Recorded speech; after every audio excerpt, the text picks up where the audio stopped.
독자에 따라서 중요하다고 생각하는 시선이 달라요. 그죠. 그러니까 이를테면 저는 그 서연이의 시선으로 결국 살아남은 자는 이 상황을 어떻게 해석하는가가 되게 중요하다고 생각하고 네. 누군가는 그게 아니라 현수의 시점 또는 누구의 시점 이게 다 다를 거란 말이에요. 그러니까 감독의 경우에도 시나리오를 쓸 때 그게 되게 고민이 됐겠죠. 그래서 제가 보기에 감독은 제일 처음에 이 두 명의 악인을 놓고 그러니까 한 명은 아내를 괴롭히고 폭력을 행사하고 그러다가 자기가 괴롭히는 딸이 죽었을 때 어떻게 행동하느냐 또는 이쪽은 트라우마를 가진 남자가 어떤 악인이 되고 그거에 대한 게임값을 어떻게 아들은 물지 않을 수 있게 할 것인가 라는 두 개를 놨겠죠. 살려주세요.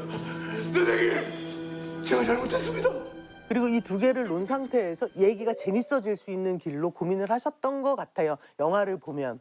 그래서 감독은 그로 인해서 결국 악의 근원을 보여주는 그러니까 이 불행은 왜 발생한 건가를 놓고 이제 움직이면 재밌어질 거라고 생각하신 거고 그렇게 각색이 된 거죠. 아빠 잘못했어요. 저 같은 경우에는 그 장동건 배우가 눈물을 흘리는 연기를 하는데 저 눈물의 의미가 뭘까? 네. 맞아. 그 부분도 사실 소설에서 표현하는 캐릭터하고는 좀 많이 달라진. 가장 많이 오영재가 달라진 가장 게. 그러니까 오영재가 제일 많이 달라진 것 같고요. 감정이 없는 사람이잖아요. 그죠. 감정이 없는 사람이었는데 소시오패스죠, 완전. 그렇죠. 소시오패스인데 영화에서 그런 인물이 나오면 왜 그렇게 되었는지 스토리를 좀 부여해야지만 우리가 설득을 하고 감정이입을 할 수 있으니까 좀 더 인간의 감정을 아는 소시오패스처럼 변한 게 아닌가. 날 사랑하게 될 테니까. 최민 감독님 같은 경우는 이 악에 어떤 이유가 있을 것이고 그 악의 서사를 부여를 한 거죠. 저 같은 경우는 악인의 내면 심리를 보여주는 데서 관심이 있었지 얘가 왜 악인이 되었을까 이 이유에는 관심이 없었어요. 왜냐하면 소시오패스는 그냥 조금 타고나는 면이 있고요.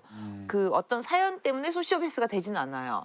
근데 이제 그 감독님은 소시오패스로 보지 않으신 거죠. 이거 그냥 악인으로 보신 거죠. 네. 그래서 오영재가 자살을 한 건 저는 그렇게 봤어요.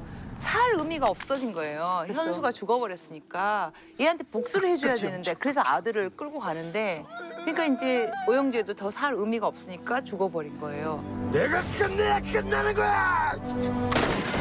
이 악인으로서 그거를 그러니까 논리적으로 표현을 하신 거죠.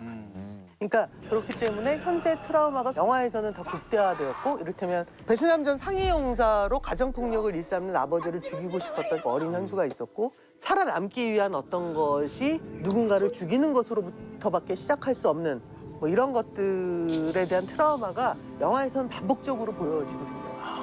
근데 사실 소설을 읽을 때는 현수가 그런 트라우마 때문에 그런 것이 아니라 네. 그냥 그 순간의 공포와 어떤 두려움과 이런 것 때문이라고 생각을 했었거든요. 그게 큰 차이인 것 같아요.